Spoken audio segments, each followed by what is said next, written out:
What's up, you guys? Welcome back to the channel. In today's video, I'm going to show you how to diagnose an engine misfire without a scan tool. So that way you can see which cylinder is misfiring. You see how the air box is vibrating and going crazy? That's because it's running on 3-cylinder and not 4.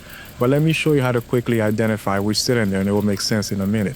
I'm going to start off by unplugging number 1. Notice how the engine reacted. Next, we're going to unplug cylinder number 2. Notice how the engine did not react. So we're going to note that down and move on to number 3. Now let's move on to cylinder number 3. Notice how when I unplugged that ignition coil, the engine freaked out even more. Now let's go to number 4. See how when I unplugged number 4, it vibrated, pretty much stalled out. So that tells me ignition coil number 2 is the culprit. Well, we're not so sure yet. So now what we want to do is do a double confirmation. So now I just unplugged it again, very little reaction. I'm going to go back to unplugging cylinder number 1.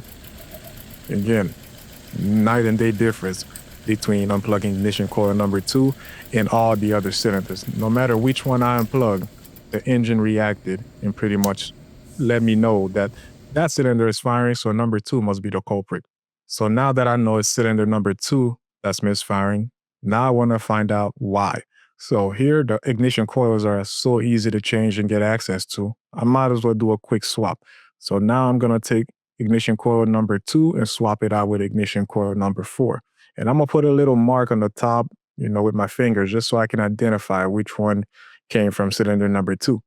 So that's what I'm doing right now, because remember, every time I unplug cylinder number 2, the cylinder and the engine did not react. As soon as I unplug cylinder number 4, night and day difference with the way the engine was vibrating. So now we're going to install them and swap them around. So theoretically, cylinder number 2 should now react, and cylinder number 4 with the bad ignition coil should not, because that cylinder number 4 should already be misfiring and the engine would not change if I unplug it during operation.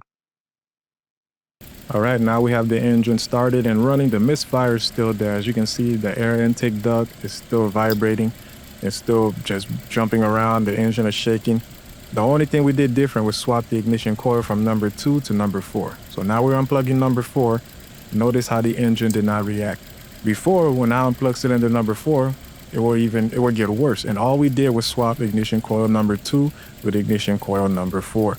Now we're going to go to number 2 and see how the engine behaves. Notice how it's reacting a lot more aggressive. Night and day difference. And all we did again was swap the ignition coils around. So this confirmed to me that this ignition coil is bad. Again, unplug it, no reaction to the engine. Before, when we did it, the engine would react. So this is a quick test you can do if you don't have a scanner, guys, at home. It's an easy way to diagnose a cylinder misfire. So at this point, we know ignition coil number 4 is bad. Number 3 is fairly new because the customer replaced it prior in the previous visit. Now she's just having an issue with the other ignition coils. And here's the ignition coil that we are going to be installing on this Corolla. The customer has elected to do all 3 instead of doing them one at a time, because that's the thing with these things, guys. As you can see, cylinder number 3 is fairly new. So what happened? The customer is now having an issue with another ignition coil. Usually when one goes bad, it's a sign that the other 3 will go bad as well.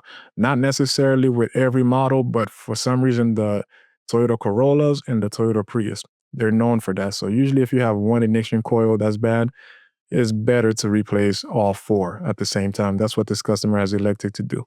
So now we got all new ignition coils in. The engine runs a lot smoother.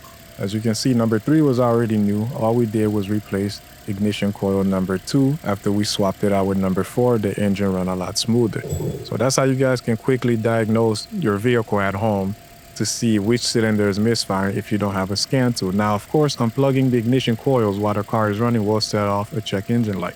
But if your check engine light was already on, then you wouldn't have to worry about it.